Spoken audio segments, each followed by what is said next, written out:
स्वागत है यीशु मसीह की प्रेजेंस में। पहला शमूएल 30 उसकी 6 आयत को मैं पढ़ूंगा स्क्रीन के ऊपर। नीति वचन 26 उसकी 27 आयत को आप नोट करेंगे। प्रेरितों के काम 12 उसकी 1 से लेके 8 आयत तक, इसको भी स्क्रीन के ऊपर हम पढ़ेंगे। एक बार एक व्यक्ति ने कुछ लोगों से नफरत करता था वो, और उसने आग लगाने के लिए उनके घरों को, क्योंकि वो जंगल के करीब था, तो उसने हवा देखी कि हवा इधर को है और सभी विरोधियों के घर इधर को हैं, तो उसने आग लगा दी जंगल में। और वो जगह जगह आग लगाता गया और आगे बढ़ता गया। जब जंगल में आग लग गई, उसे मालूम हो गया कि अब आग लग गई है, मुझे और आग लगाने की जरूरत नहीं।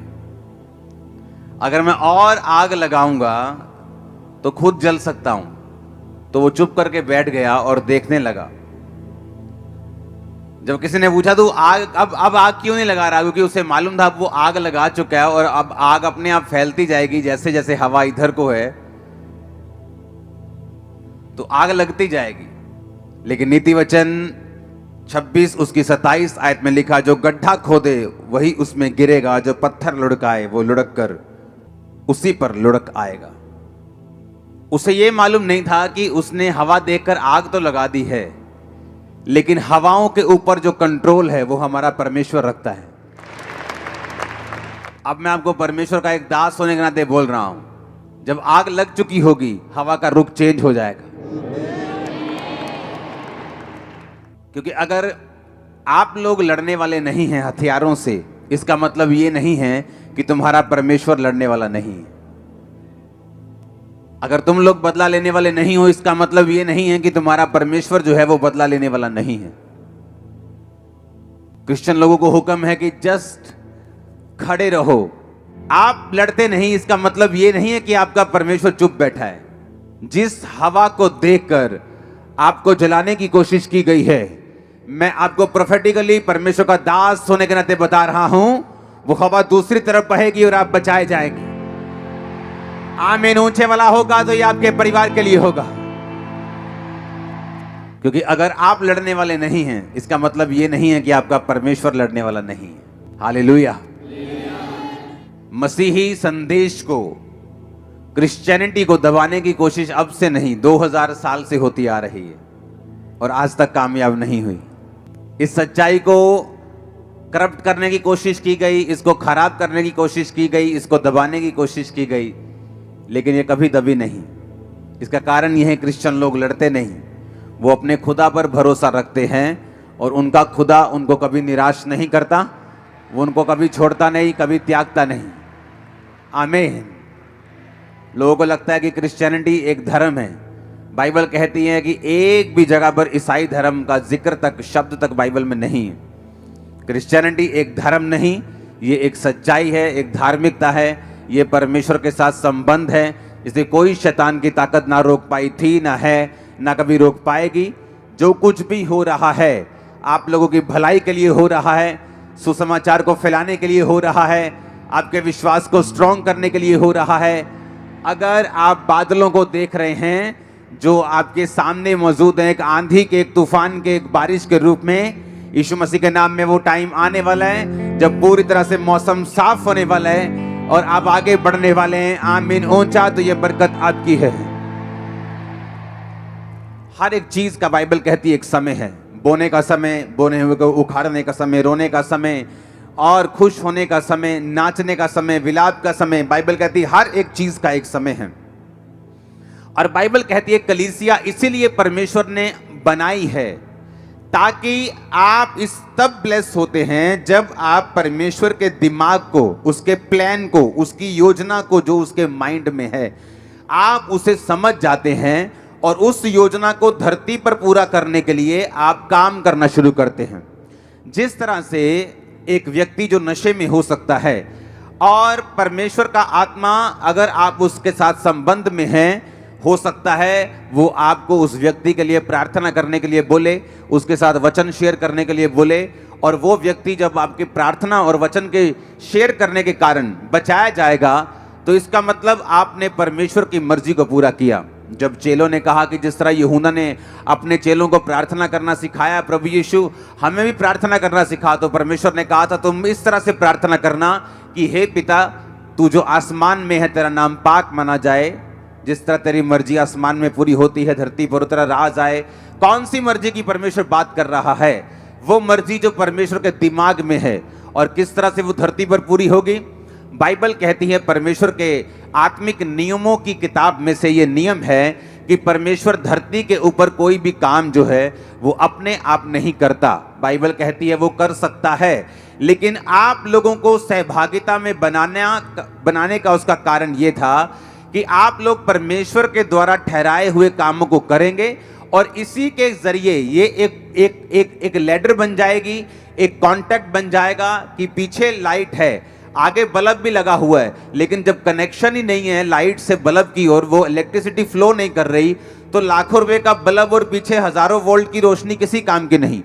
उसी तरह परमेश्वर जो हजारों लाखों करोड़ों और बेहिसाब वोल्ट की जो पावर है, और आप एक बल्ब के समान, रोशनी के समान बाइबल कहती है बुलाए गए हैं, लेकिन जब कनेक्शन आप में और परमेश्वर में नहीं है, आप रोशनी नहीं दे सकते, लोगों को रास्ता नहीं दिखा सकते, परमेश्वर के द्वारा बनाए गए मकसद को भी आप पूरा नहीं कर सकते। बाइबल कहती है जब परमेश्वर आपको बुलाता है तो उसका एक मकसद है आपकी लाइफ के लिए। अब आपको उस मकसद को समझना है जो परमेश्वर के दिल में है आप लोगों के लिए, और जैसे ही आप उस मकसद को समझ के काम करना शुरू कर देंगे, वो इलेक्ट्रिसिटी का फ्लो होगा, आप चमकने लगेंगे, आपकी पर्सनल लाइफ भी ब्लेस होने लगेगी। इसी तरह से मैं ब्लेस हुआ हूं, जिस तरह से आप ब्लेस होने वाले हैं। आमीन ऊंचा तो ये आपके परिवारों तक जा रहा है इसका असर। तो अब मुझे ये बात समझ में आ गई कि मैं इसलिए ब्लेस होता हूं कि सिर्फ इसलिए नहीं कि मुझे एक जीवित कलीसिया में जाकर आमीन आमीन बोलना है, मुझे मास प्रेयर रिसीव करनी है और मैं ब्लेस हो जाऊंगा। इसके लिए परमेश्वर ने आपको नहीं बुलाया। वो मास प्रेयर आपके छुटकारे के लिए है, वो आपको आगे बढ़ाने के लिए है, वो आपको परमेश्वर का असली मकसद दिखाने के लिए है। जब बाइबल कहती है, जब हम शमूएल की पुस्तक पहला शमूएल उसका 30 उसकी 6 आयत को पढ़ते हैं तो लिखा, और दाऊद बड़े संकट में पड़ा क्योंकि लोग अपने बेटे बेटियों के कारण बहुत शोकित होकर उस पर पथराव करने की चर्चा कर रहे थे, परंतु दाऊद ने अपने परमेश्वर यहोवा को याद करके हियाव बांधा। अब यहां पे लिखा कि दाऊद बड़े संकट में पड़ा। रीजन क्या था? कारण यह था कि दाऊद के सारे लोग बंदी बना लिए गए थे, और दाऊद के सारे लोगों को उसके दुश्मनों ने बंदी बनाकर वो ले गए, और दाऊद के अपने लोग उसे पत्थरवा करने की चर्चा करने लगे। अब दाऊद यहां पर बाइबल कहती है कि परमेश्वर यहोवा को याद करके उसने हौसला बांधा, उसने हियाव बांधा। परमेश्वर यहोवा को कैसे याद किया? नाम लिया उसका। बाइबल कहती खुदा अपने वचन में रहता है। उसने वचनों को याद किया कि चाहे मैं घोर अंधकार के तराई के बीच में से होकर चलूं,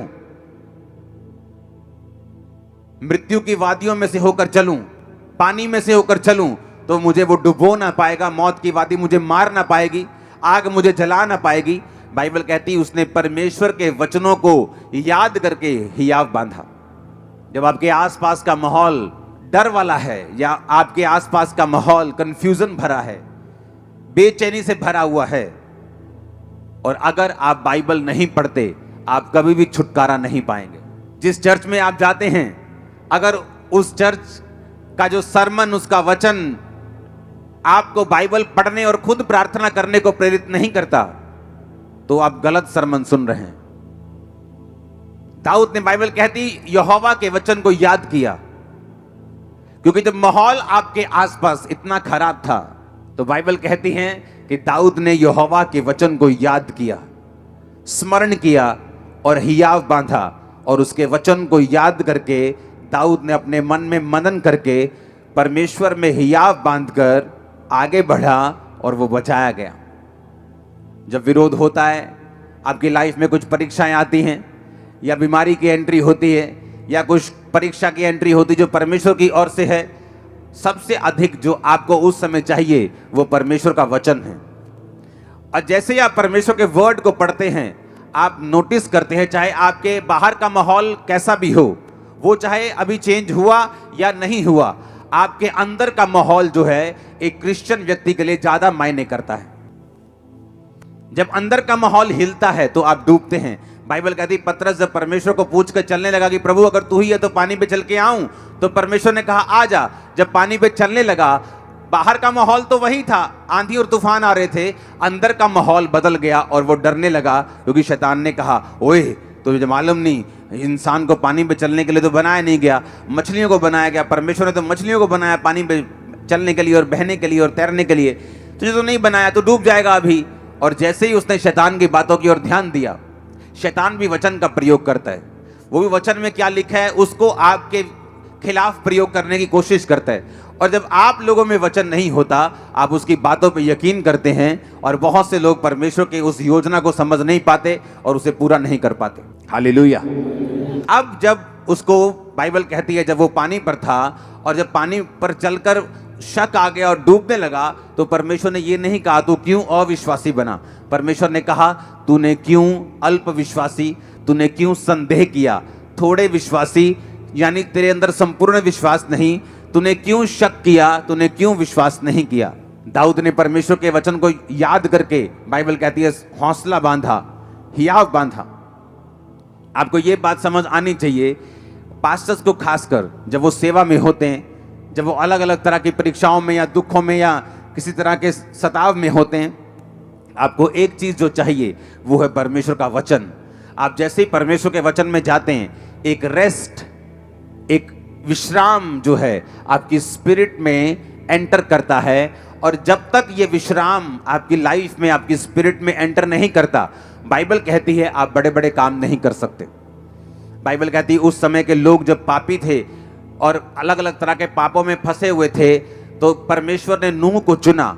और बाइबल कहती है परमेश्वर ने नूह के साथ आकर बात की कि एक बड़ी कश्ती बना और सब तरह के जानवर उसमें रख, अशुद्ध जोड़े इतने, शुद्ध जोड़े इतने, और उसके बाद मैं इतने दिन बारिश बरसाऊंगा और सब लोग धरती पर मर जाएंगे।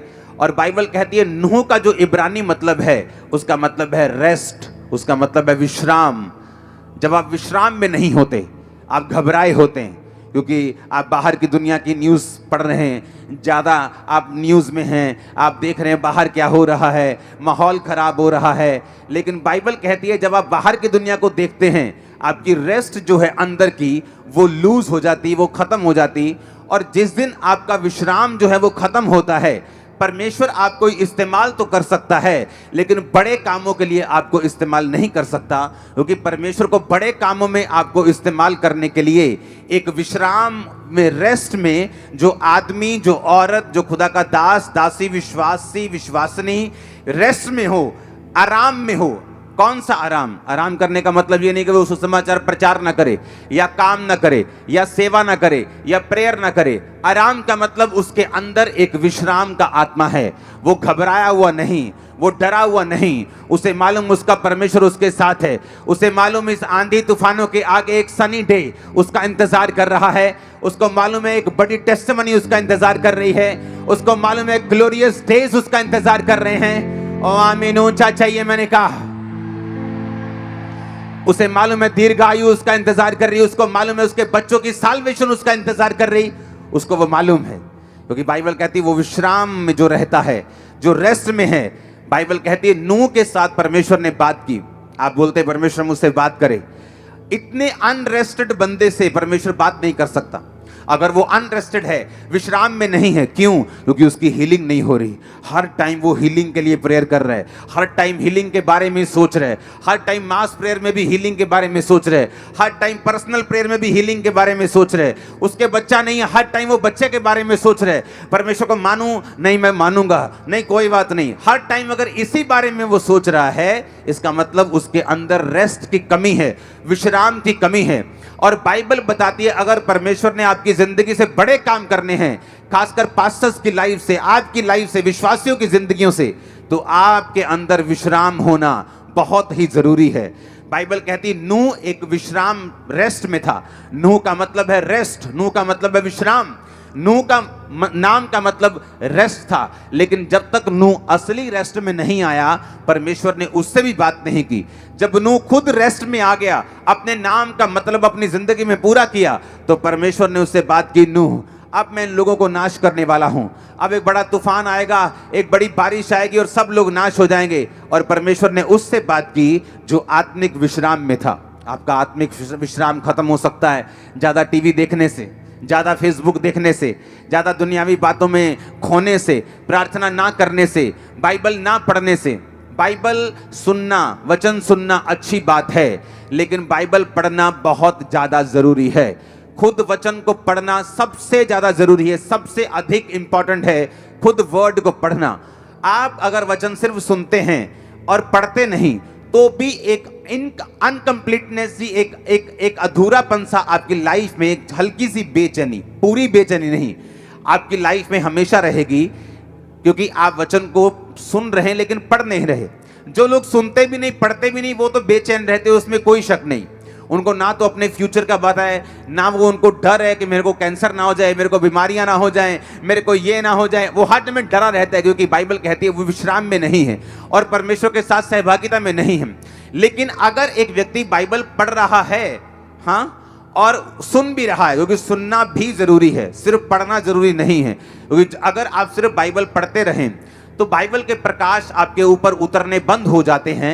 अगर आप एक ऐसे व्यक्ति को नहीं सुनते जिसके ऊपर परमेश्वर ने बाइबल के प्रकाशों को किया हुआ है, जब एक प्रकाश पाया हुआ व्यक्ति आपको प्रीच करता है तो सडनली परमेश्वर आपकी स्पिरिचुअल आइज को भी ओपन करता है कि जब आप बाइबल पढ़ेंगे आप भी उसी मसीह के साथ बाइबल पढ़ पाएंगे जिस मसीह के साथ मैं आपको प्रीच कर रहा हूं, जिस मसीह के साथ मैं पढ़ रहा हूं, जिस आत्मिक आंखों के साथ मैं पढ़ रहा हूं। जब आप इस प्रीच को सुनेंगे आपकी अपनी स्पिरिचुअल आइज और आपके परिवार की भी ओपन हो रही है right now in Jesus name. जब आपकी स्पिरिचुअल आइज ओपन होती हैं, आप बाइबल सुन के चले जाते हैं और वो प्रचारक जो आपको खुद बाइबल पढ़ने और आपको खुद प्रार्थना करने के लिए नहीं बोलता, वो प्रचारक सही नहीं है। अगर मैं आपको बोल रहा हूं आप वचन सुन जाओ और घर जाके वचन पढ़ो, होगा क्या? जब आप वचन पढ़ेंगे आप विश्राम में चले जाएंगे। आपको मालूम आपके आसपास का माहौल जो है, जो गलत माहौल है, आपको वो इफेक्ट नहीं करेगा, क्योंकि आपकी जो स्पिरिट है वो विश्राम में और रेस्ट में चली जाएगी। जब आप रेस्ट में चले जाएंगे, विश्राम में चले जाएंगे, तो परमेश्वर आपसे बात करेगा। आपके उस बच्चे के लिए जो नशा करता है, आपके बिजनेस के लिए जो आप आगे लेके जाना चाहते हैं, आपके कैरियर में आपके किधर जाना चाहते हैं, आपकी सेवकाई के लिए कि परमेश्वर आपको गाइड करेगा वो कैसे बढ़ेगी, हर एक चीज के लिए परमेश्वर का आत्मा आपकी अगुवाई करना शुरू कर देगा जब आप रेस्ट में चले जाएंगे। अगर आप रेस्ट में नहीं हैं तो आप परमेश्वर की बात नहीं सुन पाएंगे, आप स्वर्ग नहीं मिस करेंगे। क्योंकि अगर आपने यीशु मसीह को ग्रहण कर लिया, बपतिस्मा ले लिया, तो आप स्वर्ग मिस नहीं करते। लेकिन धरती पर भी एक मकसद है परमेश्वर का आपको भेजने का, और जब आप उस मकसद को पूरा करते हैं आप खुद भी रोशनी पाते हैं और आपके लोग, आपका परिवार भी रोशनी पाता है। इसलिए परमेश्वर ने कहा तू बच, तेरा घराना बचाया जाएगा। क्योंकि जब तू कनेक्शन कर लेगा और तू जग जाएगा, तू ऑन हो जाएगा, तेरे लोग भी रोशनी पाएंगे, तेरा परिवार भी रोशनी पाएगा, तेरे बच्चे भी रोशनी पाएंगे, तेरा भाई भी रोशनी पाएगा, क्योंकि तू मेरे साथ कनेक्टेड हो चुका है। आमीन। अब अगर आपका कलीसिया में जन्म हुआ है और आप परमेश्वर, बाइबल कहती है जिस तरह से आप परमेश्वर के भवन में लगाए जाएंगे, रोपे जाएंगे और बढ़ाए जाएंगे। हर एक विश्वासी अकेला नहीं लगाया जा सकता। अगर आप सोच रहे हैं कि आप विश्वासी हैं, आप क्रिश्चियन, आप घर बैठ के प्रार्थना कर लेंगे, बाइबल पढ़ लेंगे, आप बिल्कुल रॉन्ग है 100%। बाइबल कहती, पौलुस ने कहा तुम कलीसियाओं की रीति के अनुसार इकट्ठे होना ना छोड़ो। पहले शनिवार को इकट्ठे होते सब्त के दिन, अब संडे को इकट्ठे होते हैं ग्रेस के दिन। परमेश्वर ने उस ग्रेस को, उस सब्त को, उस जो व्यवस्था थी उसको ग्रेस में बदल के हमें संडे के दिन इकट्ठा होने के लिए बोला।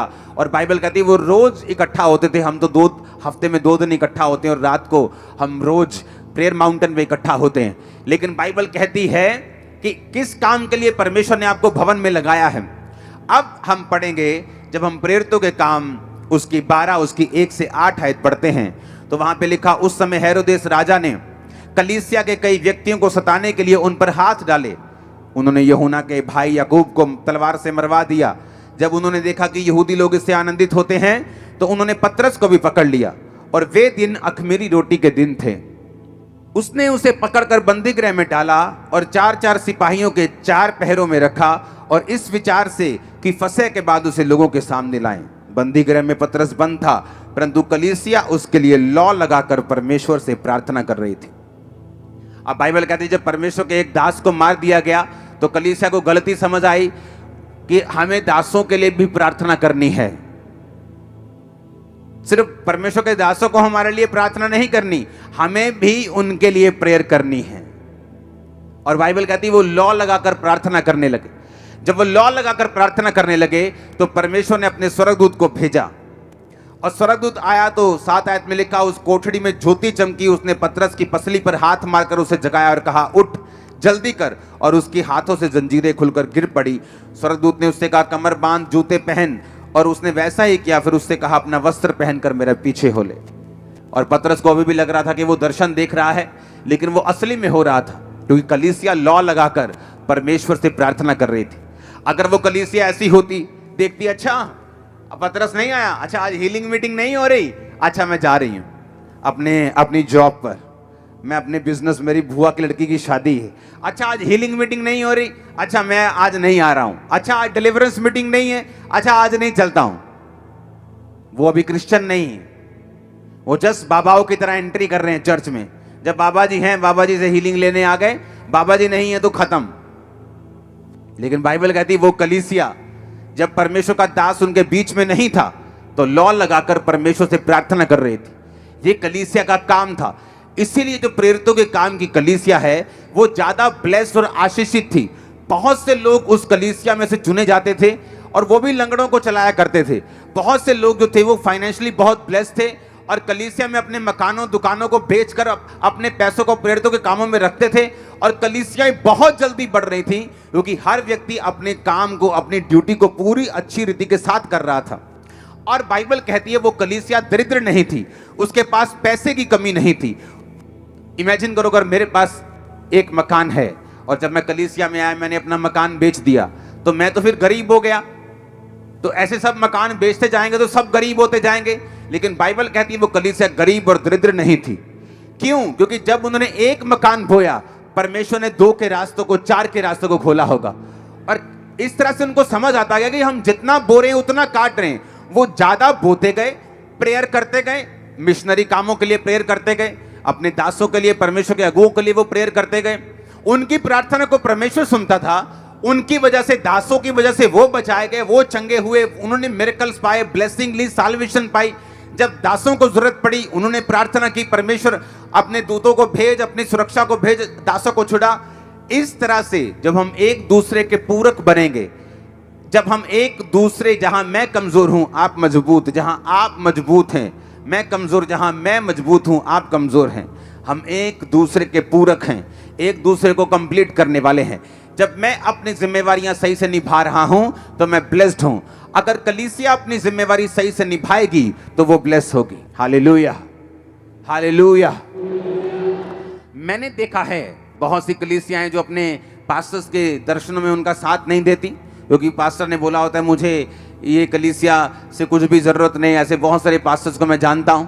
लेकिन उस कलीसिया की जिम्मेवारी ये होती है कि उस सारे मिशनरी कामों में प्रार्थना के साथ, उपवास के साथ, पैसों के साथ, ताकत के साथ, वरदानों के साथ, जो भी कलीसिया के पास है वो उस मिशनरी काम के लिए, खुदावंद की सेवकाई के लिए, किसी धर्म के प्रीच के लिए नहीं, जीसस क्राइस्ट के प्रीच के लिए, किसी धर्म को ऊंचा, किसी धर्म को नीचा करने के लिए नहीं, यीशु मसीह के नाम को फैलाने के लिए अगर आपका कुछ भी प्रयोग नहीं हो रहा तो बाइबल कहती है आप एक सच्ची कलीसिया नहीं हैं, आप एक राइट पाथ पे नहीं हैं, आप एक सही रास्ते पे, सही दर्शन पे नहीं हैं और आप परमेश्वर की मर्जी को पूरा नहीं कर रहे। और इसी कारण आपकी लाइफ में कंफ्यूजन है और रेस्ट की कमी है, विश्राम की कमी है।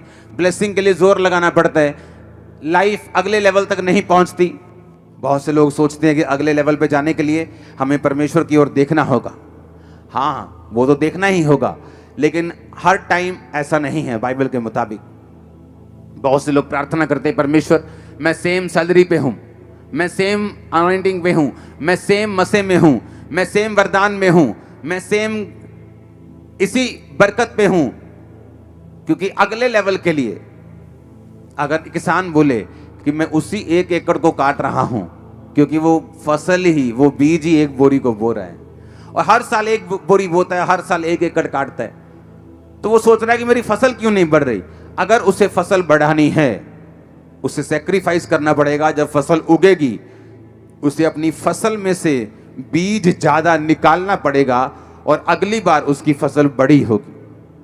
कलीसिया को यह मालूम होना चाहिए, आपका फाइनेंस का लेवल, आपकी स्पिरिट का लेवल, आपकी अनॉइंटिंग का लेवल, गिफ्ट्स का लेवल, जो कदम आप बढ़ाते हैं उनसे बढ़ता है। अगर आप कदम नहीं बढ़ाएंगे वो नहीं बढ़ेगा, आप कदम आगे नहीं करेंगे वो नहीं बढ़ेगा। अगर आप फैसला लेने में देरी करेंगे आपकी बरकत भी देर से आएगी। आगे बढ़ने की ताकत खुदा ने आपको आपके हाथों में दी है। अगर आप आगे बढ़ना चाहते हैं वो आपके हाथों में है, अनॉइंटिंग में बढ़ना चाहते हैं वो आपके हाथों में है। हालेलुया। वो परमेश्वर के हाथों में नहीं, वो आपके ज्यादातर आपके हाथों में है, क्योंकि परमेश्वर ने जब आपको बुलाया, आपको बचाया, आपको सेव किया, आपको लहू से धोया, पापों को माफ किया, चंगा किया, अब उसने बाइबल को, आपके वचन को आपके हाथों में दिया है। आप जब इस स्ट्रक्चर को पूरा करेंगे, इसके अनुसार अपनी लाइफ को बिताएंगे, आप अपनी लाइफ में ब्लेस होते जाएंगे। हालेलुया। अपने पड़ोसी को बोलो वचन को याद कर। अपने पड़ोसी को बोलो वचन को याद करके ही याद बांध। घर जाकर वचन को पढ़ना आपको रेस्ट में लेके आएगा, आराम में। जब आराम आएगा खुदावंद बात करेगा, जब वो बात करेगा वो छुटकारा देगा। जब छुटकारा देगा आपकी टेस्टिमनी बढ़ेंगी, बहुत से लोग छुड़ाए जाएंगे।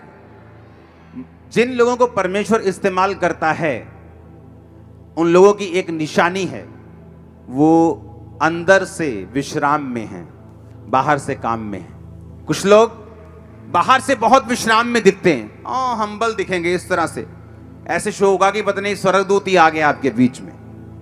उनकी बोली हाँ ब्रदर जी, लेकिन अंदर से वो विश्राम में नहीं, अंदर से डर रहे हैं वो। और कुछ लोग बाहर से कड़क हैं लेकिन अंदर विश्राम में हैं और वो ज्यादा काम कर रहे हैं। जब अंदर विश्राम नहीं और बाहर विश्राम है तो उल्टा हो गया। इसलिए वो देखने में, सुनने में तो अच्छे लगते हैं लेकिन फ्रूटफुल नहीं, रिजल्ट नहीं।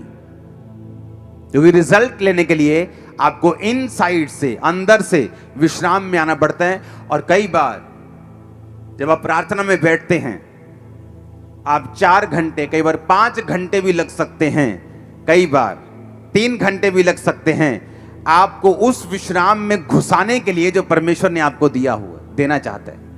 आप जस्ट कई बार 1 घंटे की प्रार्थना, धन्यवाद प्रभु जी ये मंगा, और राशन लिस्ट देके कई बार आप विश्राम में प्रवेश नहीं कर सकते। हालेलुया। कई बार जब मैं अपने प्रेयर रूम में जाता हूं तो कई बार परमेश्वर का आत्मा मुझे बोलता है तू सो जा पहले।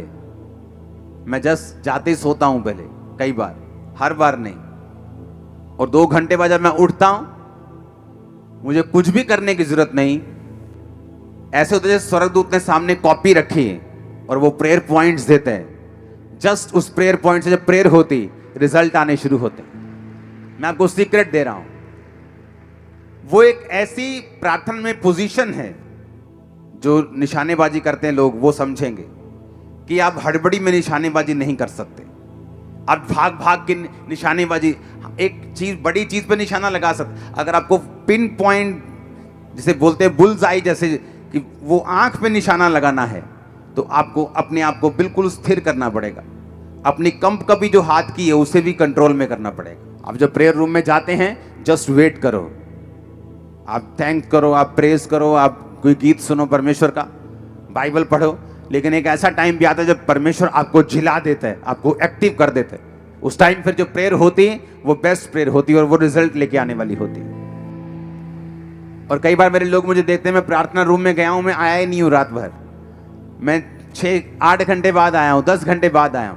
क्योंकि वो टाइमिंग बड़ी इंपॉर्टेंट होती है, जिस टाइम में परमेश्वर का आत्मा आपको स्थिर करता, हिलाता है। जिस तरह स्वर्गदूत आकर पानी को हिलाते थे, और जब पानी हिलने के बाद जो लोग जाते थे वो हील हो जाते थे।